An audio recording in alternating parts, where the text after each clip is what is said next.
I have full confidence in Catherine and William. Their judgment is sound, their loyalty unquestionable. Duchess Sophie had protected the secret through the coronation, through the private celebrations, and through every carefully managed appearance that followed. But when she finally spoke, her revelation struck directly at the bond between a father and the son destined to inherit his throne. Before Charles entered Westminster Abbey, he had quietly prepared for the possibility that he might never complete the ceremony, and the person he chose to take control was not William. Before we go deeper into what this really means for the royal family, make sure to subscribe so you don't miss a single update. Sophie broke her silence in a private recorded conversation preserved for a family account, and her words carried the force of confession. Charles trusted her because she understood loyalty and concealment. The Duchess had guarded private pain for years, yet this time, silence was poisoning trust between the king and his son. Weeks before the coronation, Charles gathered an emergency circle to prepare for the unthinkable. The coronation was the ceremony in which the monarch was crowned and bound to serve the nation. Behind its grandeur stood a risk. If he became too ill to continue, the palace could be left without command. Sophie, Anne, and senior officials were warned that hesitation could not be allowed. Then came the sealed Coronation Continuity Memorandum, a private emergency order explaining who would command the palace response if Charles could not finish the service. The instruction was unmistakable. Anne, not William, would direct communications, control decisions, and guide the monarchy through the first 72 hours. The order did not remove the prince from the succession, the line determining who inherits the throne. Its wound was personal. Sophie remembered the king sitting opposite her, with one hand pressed against the sealed folder. He made her promise that William would hear nothing before the coronation. She agreed, but the confidant felt the promise grow heavier. Charles believed his son would respond first as a frightened child protecting his father, rather than as the future king required to protect the institution. William learned the truth while reviewing papers at Kensington Palace. He stopped, removed his glasses, and asked, "My father believed I could not be trusted?" No answer could soften that question. Anne had been chosen because she would enforce the plan even if Charles resisted. But the decision had not grown from abstract fear. One rehearsal had convinced the monarch that his son's devotion could become dangerous. To understand why Charles placed the emergency fate of the crown in Anne's hands, the story must return to the private fears, wounded loyalties, and unspoken rivalries surrounding the three people at the center of the secret. The memorandum appeared to be about procedure, but Sophie knew it had never truly been about paperwork. It was about Charles fearing weakness, William fearing exclusion, and Anne carrying responsibilities no one publicly acknowledged. Sophie stood between all three, aware that the document could be defended as preparation, while still feeling like a private vote of no confidence against the future king. Every signature concealed an emotion. Every silence protected someone while wounding someone else. Charles had waited most of his life for the coronation, yet the weeks offered no comfort. The ceremony would crown him and confirm his duty as monarch, but it also forced him to imagine failure at the moment of triumph. Age, pressure, or sudden illness could steal the day before the crown settled.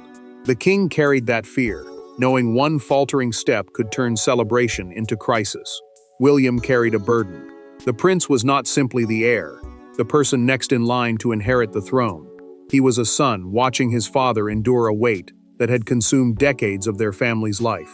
Every sign of weakness in Charles pointed toward William. Every concern about the monarch's health reminded him that he might be summoned before he was ready. Charles admired his son's loyalty, but that loyalty frightened him. He feared William might delay an announcement, block an order, or refuse to leave his side when the monarchy needed immediate command. Love could become hesitation. Hesitation could become chaos. Anne, by contrast, had spent a lifetime accepting painful duties without asking for praise or reassurance. The king trusted his sister because she would act while grieving. William sensed the exclusion before he understood it.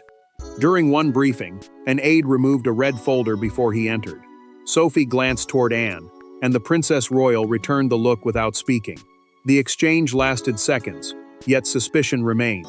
He knew something had been decided around him, and neither woman could hide the strain. Sophie's role went deeper than witnessing a signature. She had been asked to oversee the memorandum's transfer and, if disaster struck, explain Charles' intention to Anne. After the signing, the king walked the trusted confidant to the door but kept his hand on the handle. He admitted William would see the decision as rejection. Sophie urged him to speak before silence hardened into betrayal. Charles refused. He said disclosure could fracture their concentration before the coronation. Yet his fear was not theoretical. Days earlier, William had already defied an instruction inside Westminster Abbey. That act of defiance began during a rehearsal closed to cameras, when one emergency order transformed a son's concern into a king's deepest doubt. The point of no return came during a private coronation rehearsal 5 days before the ceremony. The abbey was nearly empty, the music had stopped, and an official began explaining what would happen if Charles became physically unable to continue. William listened in silence until he heard the instruction that his father could be removed while the ceremony proceeded under emergency protocol. Then the prince stepped forward, rejected the plan in front of the room, and forced Charles to confront a terrifying possibility. Charles watched the tension spread through the closed gathering. William stood near him, while Anne and Sophie remained with senior clergy and the small group responsible for preventing disorder. The coronation rehearsal was a private practice for the crowning ceremony, allowing every movement and emergency response to be tested before the public event. Nothing spoken there was casual. Every instruction existed, because one mistake could shake confidence in the monarchy. The emergency coordinator spoke carefully. If the king collapsed, became disoriented, or could not continue, medical staff would remove him immediately. Designated figures would then control palace communication, calm the public, and prevent competing instructions. The plan was designed to stop fear from spreading beyond Westminster Abbey. William refused to accept it. The prince stepped forward and declared that no official would move his father or continue any part of the ceremony until he personally understood what had happened. His voice remained controlled, but his meaning was absolute. He would not allow Charles to disappear behind closed doors, while the institution carried on as though the man beneath the crown no longer mattered. Charles heard love in those words. He also heard defiance. The king told his son that the crown could not pause simply because a family was frightened. William answered that his father was speaking as though his own body belonged to the institution. His voice tightened. No crown, he said, was worth treating a father as disposable. Anne broke the silence before the argument could deepen. She warned William that delay during a constitutional emergency, a crisis threatening the lawful operation of the monarchy, could create confusion far beyond the abbey. The princess understood his fear, but she insisted that fear could not command the response. Sophie watched Charles close the rehearsal folder and place his pen down with deliberate calm. The trusted confidant recognized the change immediately. The king was no longer debating the emergency plan. He was deciding who could be trusted to enforce it. William left through a side door without looking back. Charles remained beside the coronation chair and asked Anne whether she could carry out the protocol, even if he begged her to stop. She answered, yes. The king then turned toward Sophie and asked her to remain behind. Before the night ended, Charles would authorize a document placing Anne above William during the monarchy's most vulnerable 72 hours, and Sophie would be ordered to protect it. The hidden decision might have remained buried forever, but once she broke her silence, William demanded the confrontation his father had avoided since that night in the abbey. William did not enter the room shouting. That made the encounter more dangerous. He closed the door behind him, placed a copy of the memorandum on the table between himself and Charles, and asked why every person named in the document had been trusted with the truth except the future king. Charles looked at the page but did not touch it. For several seconds, neither man spoke as years of loyalty narrowed into one unbearable accusation. The closed door removed every shield. No aides stood nearby to soften the language, and no courtier could interrupt before the argument became personal. The Coronation Continuity Memorandum was a sealed emergency order defining who would control the palace if the king could not complete the crowning ceremony.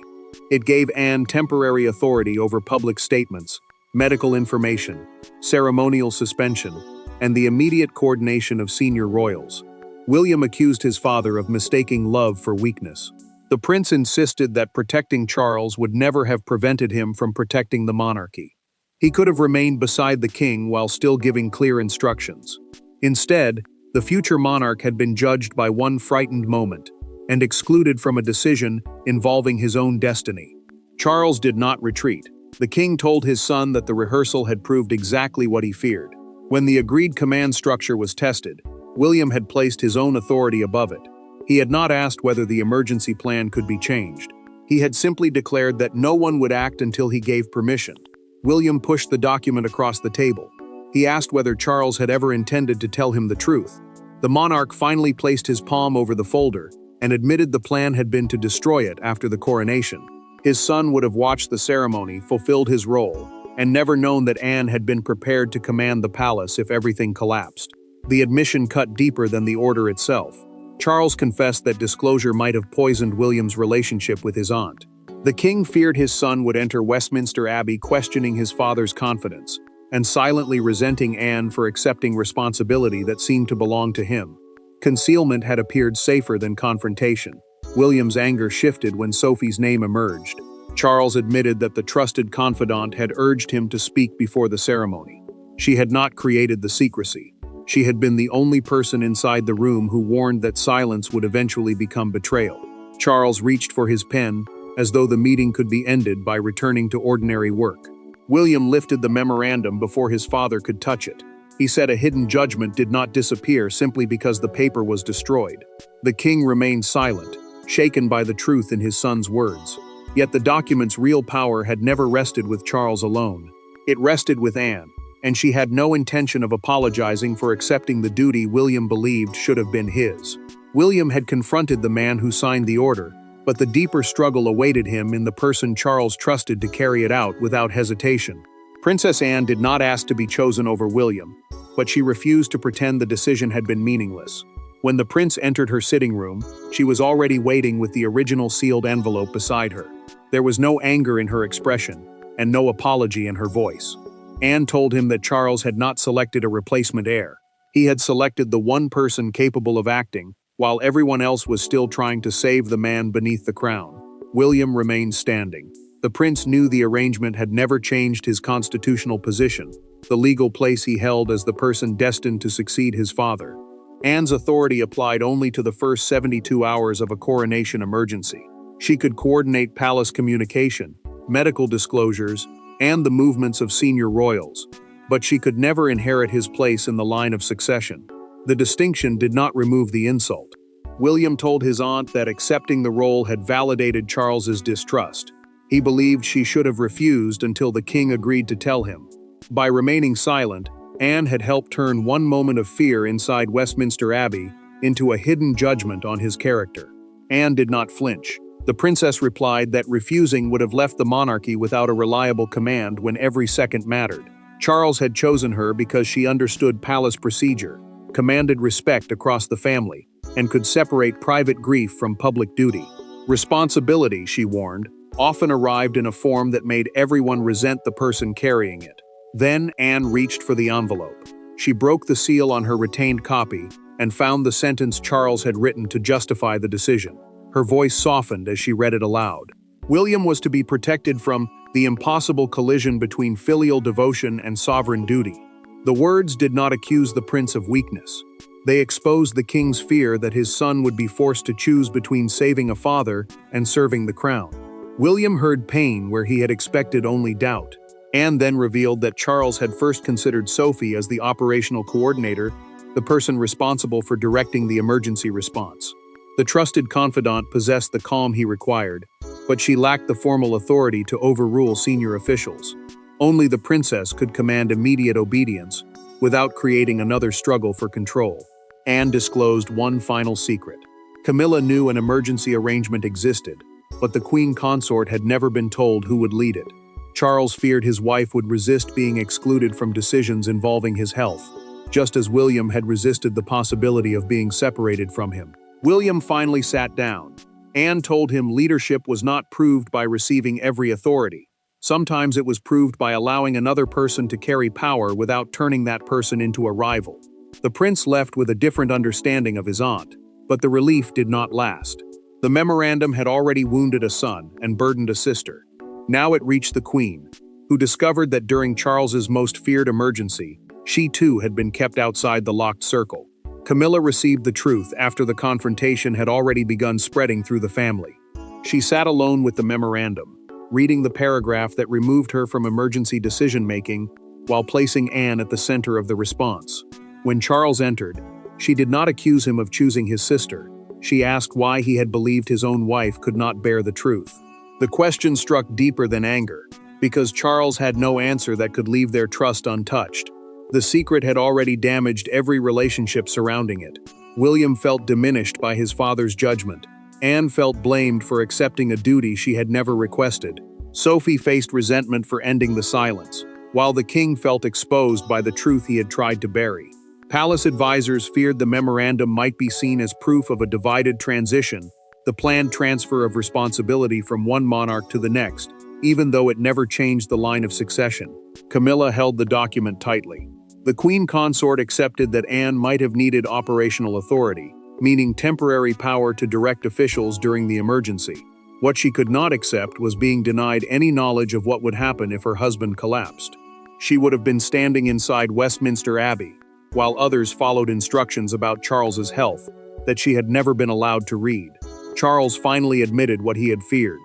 The king believed his wife would challenge any order allowing the ceremony, palace communication, or public reassurance to continue, while he received medical treatment. He had expected Camilla to demand access, delay announcements, and place the man she loved above the institution he represented. Camilla did not raise her voice. She reached for the coronation photograph beside her chair and placed it face down. The queen told Charles that the image now represented a day when everyone around her had carried knowledge she did not possess. His silence had not protected her. It had made her the least informed person beside him. Elsewhere, Sophie received a handwritten note from the monarch. One sentence filled the page. "You have forced the truth into a room before I was ready to enter it." The trusted confidant read it twice, hearing both accusation and reluctant recognition. Edward refused to let his wife carry the blame alone. He told Sophie that she had not spoken to humiliate the king. She had spoken because William's suspicion was becoming more destructive than the document itself. The husband understood that silence had stopped serving loyalty. The consequences came quickly. Charles canceled a family dinner. Anne refused to surrender her copy. William withdrew from a private strategy meeting, declaring that unity built on selective truth was not unity at all. Then the fracture shifted. William arrived unexpectedly at Sophie's home without advisors, papers, or demands. He wanted the one answer neither Charles nor Anne had given him. With the palace divided and every formal explanation exhausted, the crisis now turned on a quiet conversation between the prince and the woman who had finally chosen truth over obedience. William came to Sophie without an aide and without warning. She met him in a small sitting room where no red folders, officials, or ceremonial language could stand between them. He did not ask why she had revealed the memorandum. He asked what Charles looked like when he signed it. Sophie paused before answering. Then she told William the detail no document had preserved. His father's hand had trembled, not because he doubted his son, but because he feared dying before him. Sophie had witnessed the signing and had been the only person in the room to warn Charles that secrecy would eventually cause more harm than disclosure. The memorandum was the private emergency order defining who would command the palace if the king could not complete the coronation. Yet neither she nor William spoke about authority first. In that room, they were simply two relatives trying to understand the fear of a man who had spent his life hiding emotion behind duty. William admitted what had wounded him most. The prince was not angry because Anne had received temporary control. He was devastated because his father had imagined his final moments and decided his son should remain outside the plan. Charles had prepared everyone else for his possible collapse, while leaving the future king unaware of what might happen beside him. Sophie answered carefully. The trusted confidant explained that the monarch had not excluded William from love. He had tried to protect him from an impossible command. If Charles fell during the ceremony, the prince might have been forced to order medical staff to remove his father while millions watched. The king feared that one decision would remain inside his son long after the crown had passed to him. Then Sophie revealed the moment that changed everything. Charles had sealed the envelope, pressed it flat, and prepared to surrender it. Seconds later, he reopened it. The monarch had remembered one final instruction. William must be told privately before any announcement reached the public. Even while planning for disaster, the father had feared his son learning about his death from an official statement. Sophie disclosed something else the published copy did not contain. The memorandum included a final page ordering Anne to protect William from blame. The princess was required to make clear that every emergency decision had been authorized by Charles alone. The king had not doubted his son's ability to reign. He doubted whether any child should be forced to become sovereign while standing beside a dying parent. William's anger finally broke. The prince lowered his head and admitted that during the rehearsal, he had not been thinking like an heir. He had been imagining the loss of the last parent he had left. Sophie let the silence remain, because no palace language could soften that truth. William rose with a new purpose. He would return to Charles, not with an accusation, but with an understanding his father had been too afraid to ask for. Yet reconciliation would not remain private. Before the prince could reach the king, the memorandum escaped the palace and became a national judgment on trust, duty, and the hidden cost of succession. By morning, the secret no longer belonged to the family. The nation awoke to a stark newspaper front page showing Charles on one side, William on the other, and Anne between them beneath the headline, "The King's Hidden Command." Broadcasters debated whether the memorandum exposed responsible preparation or a devastating lack of faith in the heir. Outside Buckingham Palace, a crowd gathered beneath the balcony, some defending Charles's caution, while others held handwritten signs demanding honesty between father and son. The symbolism became impossible to ignore. Anne had been chosen to direct the first 72 hours of a possible coronation crisis instead of William. The memorandum was the sealed emergency order explaining who would control palace communication and public decisions if the king could not complete the ceremony. Palace representatives stressed that it had never altered the succession, the legal order deciding who inherits the throne. Yet the public saw more than procedure. They saw a father who had trusted his sister before his son. William watched the coverage beside Catherine. The prince remained silent as commentators described him as emotional, unstable, and unprepared for command. She saw the accusation cutting deeper each time it was repeated. Catherine reminded him that public judgment would harden unless the family showed that it understood the difference between human fear and royal weakness.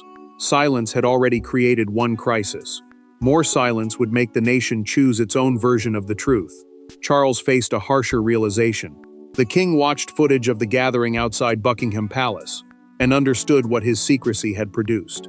He had tried to protect the institution from panic, but the crowd now saw a monarchy divided by mistrust. His careful plan had become the very spectacle he wanted to prevent. The evening broadcast turned private pain into a national argument. A veteran royal correspondent placed 2 photographs on the studio desk, William's tense expression during the coronation and Anne's composed salute. The presenter framed the conflict as a choice between emotional loyalty and disciplined duty. The contrast was brutal, because both qualities had always been essential to the crown. Sophie refused every request for further comment. The trusted confidant made clear through a brief written response that she had disclosed the secret to the family, not launched a public campaign against Charles. She would not turn one painful truth into another act of betrayal. Then Anne arrived at Buckingham Palace, carrying the original envelope. The princess passed through the gates without answering a single question, and the message was unmistakable. A final reckoning had begun. Public sympathy slowly shifted. People stopped asking who had been right and began recognizing the terror beneath the document, an aging father preparing for collapse, and a son unable to imagine standing aside. Inside the palace, Anne placed the sealed memorandum before Charles and William. With the world waiting outside, father and son finally confronted not the order itself, but the fear that had created it. The final meeting contained no officials, no advisors, and no prepared statements. Charles sat opposite William while Anne and Sophie remained nearby, not as witnesses to another confrontation, but as the 2 people who had carried the truth when father and son could not face it together. The memorandum rested unopened on the table. Charles admitted that secrecy had been his failure. William admitted that the rehearsal had revealed a weakness he had refused to recognize. For the first time, neither man defended himself. Charles explained that the memorandum had been created to guarantee continuity if disaster struck during the coronation. Continuity meant keeping the monarchy functioning without confusion during a sudden crisis.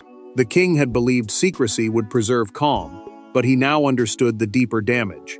By excluding William, he had weakened the trust needed for the transfer of responsibility between monarch and heir. William accepted a truth that had once felt unbearable. Anne had been the right person to command the first emergency hours, because she could act without being overwhelmed by the shock of losing a parent. The prince did not surrender his place. He simply recognized that leadership sometimes meant trusting someone else to carry the burden. Charles looked directly at his son and apologized. The monarch admitted that he had confused protection with secrecy. Withholding the plan had never proved he doubted the future king. It proved he lacked the courage to discuss death with the child who would one day replace him. William answered with an apology of his own. The prince admitted that his defiance during the rehearsal had come from fear. Future sovereignty, the duty of serving as monarch, would demand decisions that might conflict with everything he felt privately. He could no longer pretend love alone would guide him through every crisis. Charles pushed the memorandum across the table and asked his son to decide its fate.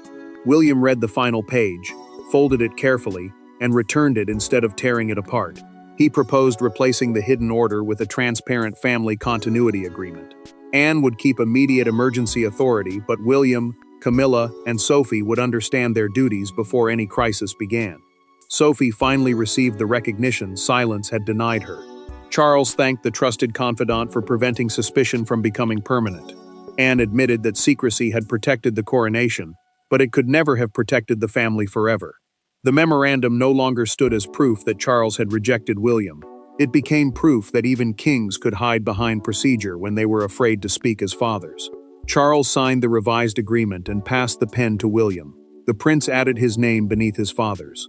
Anne closed the folder, and Sophie opened the door that had remained shut throughout the meeting. The secret Charles kept before the coronation nearly divided the people entrusted with the monarchy's future. Yet once exposed, it forced each of them to accept a harder truth. Duty cannot survive without preparation, but family cannot survive without honesty. Charles remained the king. William emerged more prepared to follow him. Anne's loyalty was finally understood, and Sophie's silence ended precisely when the crown needed courage more than concealment. Thanks for watching. Please don't forget to like and subscribe, and we will see you in next one.